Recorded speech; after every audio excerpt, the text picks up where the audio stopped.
Writing progression fantasy without power creep. A craft note on power creep, and the design choices I use to keep the numbers honest. There's a moment in a lot of progression fantasy where the air goes out of it. The hero hits a new tier. The threat scales up to match. That happens a few more times, and somewhere in there you realize the numbers stopped meaning anything 100 pages back. The fights are still loud, but you don't believe they can hurt anyone. That's power creep, and every series in the genre is one bad habit away from it. Growth is what the reader showed up for. Growth left to run is what flattens the tension. Once a hero can answer any threat by being a bigger number, the danger loses its grip, and the book goes back on the shelf. So you're left with a real design problem. How do you let someone get genuinely, repeatedly stronger and keep the reader scared for them? Most of my answers are built into the integration era's system. Here are 5. 1. Make the number a real thing about the body. Most stat screens read like a video game overlay the characters have agreed to take seriously. The number sits on the person like a sticker. In the integration era, the number is the person. High frame means the system went into your bones and reinforced them, so they're dense now, and you move through the world differently because of it. High signal means a room that talks to you under the threshold of thought, every waking minute, whether you asked it to or not.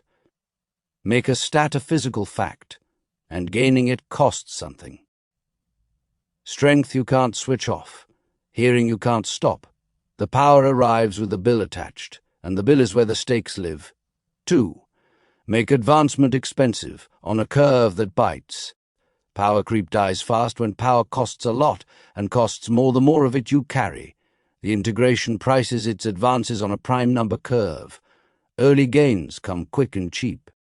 Get deep enough, and one step up costs more than everything you spent in your first decade. The curve never flattens. It outpaces the person climbing it. That buys me more than any other single choice. A hero can't outlevel the next threat because the next level is priced like a house. Every advance turns into a real decision, with something given up to make it. And it works as a throttle across a whole series. A character grows for years of story and still never gets safe because the system won't sell them the exit. 3. Separate power from being right for the problem. Power creep assumes the strongest character wins, so I build situations that need something the strongest character hasn't got. In the integration era, a high integration level and the right skill for the moment are two different things. A senior operator walks into a room shaped for a tool they never built. My story noise floor lives in that gap. A conservator is alone in her lab when a rift opens. She has the lowest numbers the system bothers to track, and a skill it pays nothing for, restoring wrecked audio, and that skill is the only thing that closes the rift before it takes the room apart. When the right skill wins a scene, the reader watches the danger itself. The stat line goes background, and a threat the hero's numbers can't reach is one that can still take something from them. 4. Give power a downside that grows with it. The idea I lean on hardest. Getting stronger should cost you something past the effort of getting there. Take Echo, which measures how tangled up you are with the people and systems around you. The higher it climbs, the more of the world runs through you, and the more your loss would wreck everyone wired to you. High Echo is power. It's also a leash. The people strongest this way are the ones who can least afford a risk. The Vithari carry it to the end of the line. 6 centuries in the system has made them the most powerful individuals in known space, and the most stuck. Each new advance costs them so much that a change of direction would run another 100 years. Their stat screens are monuments. They can't move. Take mastery far enough and it sets like poured concrete. Strength that comes leashed, or set in concrete, never goes free to spend. The more a character has, the more it costs to reach for. 5. Escalate by raising what's at risk. You can escalate with a bigger explosion. You get more out of raising what a smaller one would cost. Under everything, the integration measures cost. When a character holds a line, it can put a number on what holding it took out of them. My story load-bearing ends right there. A man holds a junction alone so his team gets clear, and the advance he earns afterward comes stamped, recognition, not allocation. The system is telling him what the hold cost. That's the entire notification, so an advance reads like a receipt.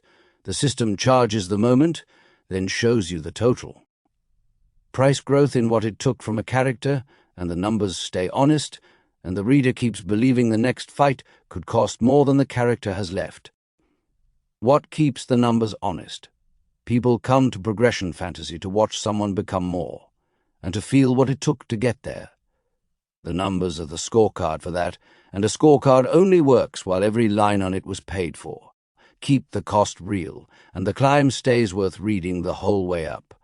That's the problem I built the integration era around. Want to see it run on the page? Start with Noise Floor. It's free and short, and it's about a woman alone when a rift opens in her lab, carrying the lowest stats in the building, and the one skill that ends up mattering when the floor opens under her.